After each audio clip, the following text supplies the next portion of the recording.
Another big story this morning, USA Gymnastics is filing for bankruptcy protection as it faces about 100 lawsuits over its handling of the Larry Nassar sex abuse scandal. The governing body for American gymnastics says bankruptcy will help resolve the lawsuits. But a victim's attorney says that it's just a delaying tactic.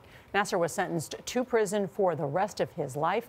CBS This Morning Saturday co-host Dana Jacobson shows us how one prominent critic says the organization's problems extend well beyond this bankruptcy issue. Dana, good morning. Good morning. USA Gymnastics says that bankruptcy filing is not a liquidation, but a reorganization to help move the organization and the sport forward. But a former USA Gymnastics board member and Nassar whistleblower says USA Gymnastics is no closer to protecting what matters most, its athletes.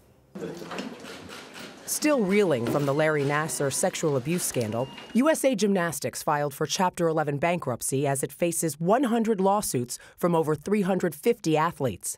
In a statement, the organization says the filing will help resolve claims made by Nassar's sexual abuse survivors, calling it a critical first step in rebuilding the community's trust. I don't see how anybody can trust that organization to run, the sport of gymnastics. Jessica Howard is a former Team USA gymnast and board member. I trusted USA Gymnastics, but I was sexually abused, as were so many other athletes. She was among the first gymnasts to speak out against Nassar in 2016, saying she too was a victim. USA Gymnastics has made absolutely no changes that have affected victims, survivors. The filing would stop all 100 lawsuits from proceeding, including a complaint by the U.S. Olympic Committee that seeks to revoke USA Gymnastics' status as a national governing body. Make no mistake, this is an American tragedy.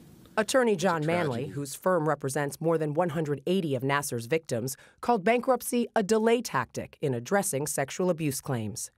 Howard says the organization isn't capable of protecting the athletes. I don't think the sport will survive at the highest levels if we don't get this right.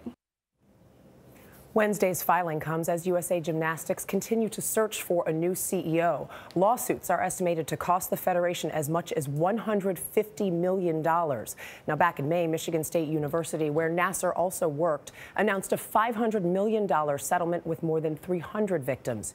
USA Gymnastics says the bankruptcy filing does not affect the amount of money available to victims, which they say is funded by insurance. Norah? All right, Dana, thank you.